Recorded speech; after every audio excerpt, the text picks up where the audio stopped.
Well, I'm Merton Homer of Fossil, Oregon. That's where we originated from, and we helped start Painted Hills Natural Beef.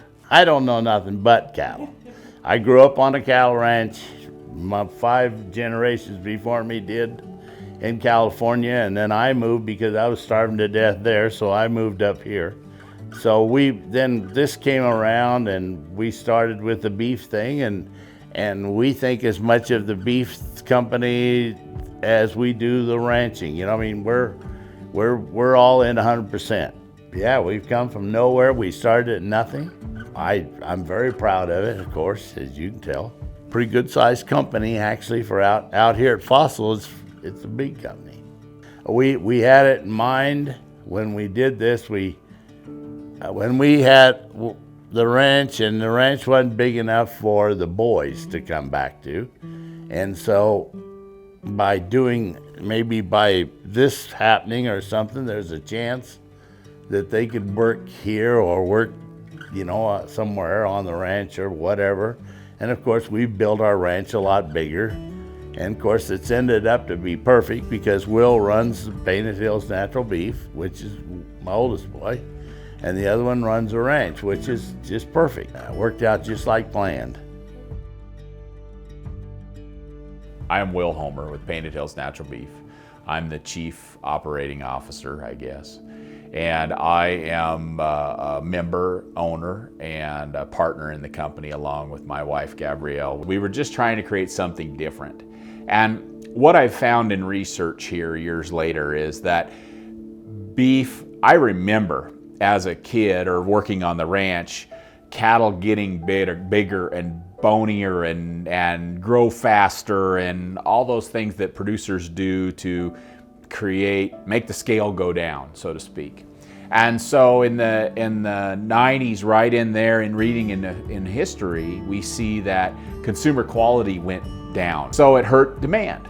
And so here in our network and out here in Wheeler County, every producer wants to do a better job all the time. They want to do the best job they can. And they felt like they had a better product. So they created a better product, Painted Hills Premium Beef. And we quickly found that we didn't have anything to market, anything different.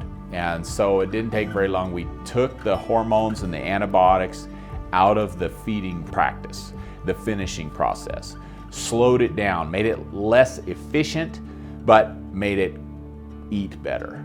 The result was it ate better. And it gave us a point of difference. So suddenly we could go to a store, we could go to someone, and not only could our producers go there, take the product from the store manager, cook it for a consumer and give it to them and say, oh, isn't beef good? But they could actually say, isn't our beef good? And the consumer would react to that. Oh, hey, this is really good. How did you cook it? What'd you put on it? And we don't do any manipulation so that we can show you that we create a great product every day. And that's what we do different. That's the process of Painted Hills in a nutshell. So for Painted Hills Natural Beef, our attributes are we use no hormones in the cattle at all, anywhere. And we do not allow the use of antibiotics, which means that a calf that gets sick on the ranch is identified, does not make it in the program, or a calf that enters the feeding and finishing process that gets sick somewhere along the way has to be administered antibiotics, and we do allow that. It's about the safety and security of the animals, but they are not allowed in the program as well. It's the attributes that go along with it, the no hormones, no antibiotics. Those are the things that classify us differently and create actually a better eating experience at the end of the day. Now the grass-fed attributes are a little different because we did the grass-fed, no added hormone, no hormones, no antibiotics. The added part is we did cattle that came from the grass and came from the pasture, went straight to harvest, and then they never saw any corn. So we put the corn-free diet in there, trying to stay away from GMO corns. Most of our cattle are choice. That's what we feed for is choice, but we get prime, quite a lot of prime. I just want them to know that we're working as hard as we can to make sure the product is consistent and good every time. Every time they spend their money, I want them to have a good experience. I want them to think about Painted Hills and think about that's a great place to spend my money, a great place. I'm so overwhelmed when somebody says, I'm just a Painted Hills, I love Painted Hills, and I don't know. I don't know if it's pride or it's just I'm very thankful for that. I think our main thing is that it's got good flavor. The flavor is what makes our beef really good. We seem to have the right mixture of what we feed them and what they eat out on the hills and all. And then secondly, our meat is always the same. It never varies. If you buy a steak today and 6 months from now, they're all gonna taste the same. Our clientele stay with us, hell or high water. This is the easy way to cook a steak, medium rare.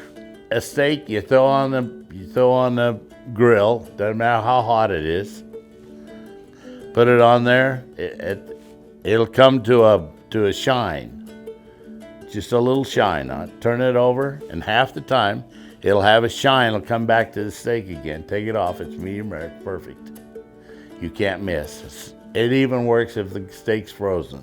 It's really simple. You ask a chef, well, I have lots. What's the easiest way you can tell me how to cook a steak? And they go through with all this 320 for this long and something else for that long and all that. The best way to do it is just the way I told you. Works every time. When you're grilling a steak, or even if you got a tri-tip or something on a grill of any kind, it doesn't matter how much heat you have or how much time. We don't like to mess with any of those things. We like to know by feel what it feels like. So there's two things, actually there's two things you work together. One of them's the feel. The finger method works perfectly, and that is if you put your fingers together and you put your first finger and your thumb together and you push on that part of your hand right there, it's too soft, that's too rare. You get to number 2, you get to your middle finger and it starts to show a little pressure. That's where I like to stop. I like that steak to stop, give a little bit of pushback on you. That's gonna be medium rare, but you let that one rest. And if you get on out here to your ring finger or your pinky finger, that part of your hand gets real hard, and that's too far. You've gone too far.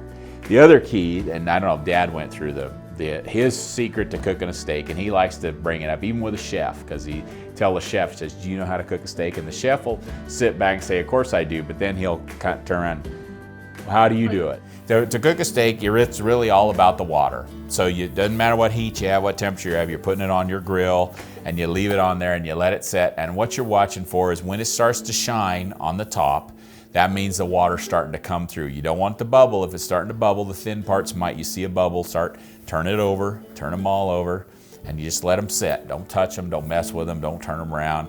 Just let them set until you start to see that shine and that moisture start to come again, and yard them off. Then let them sit in that pan for 7 or 8 minutes. Let them cool down. We don't have to eat a steak sizzling hot, because you cut that steak while it's sizzling hot like that, all you're gonna have is a plate full of juice and a dry steak. But if you let it sit there, you're gonna have a nice warm steak, and you have all that tender and all that juice. And how many people are still picking the steak up off the table after it's been there for 45 minutes? So you're not worried about the heat.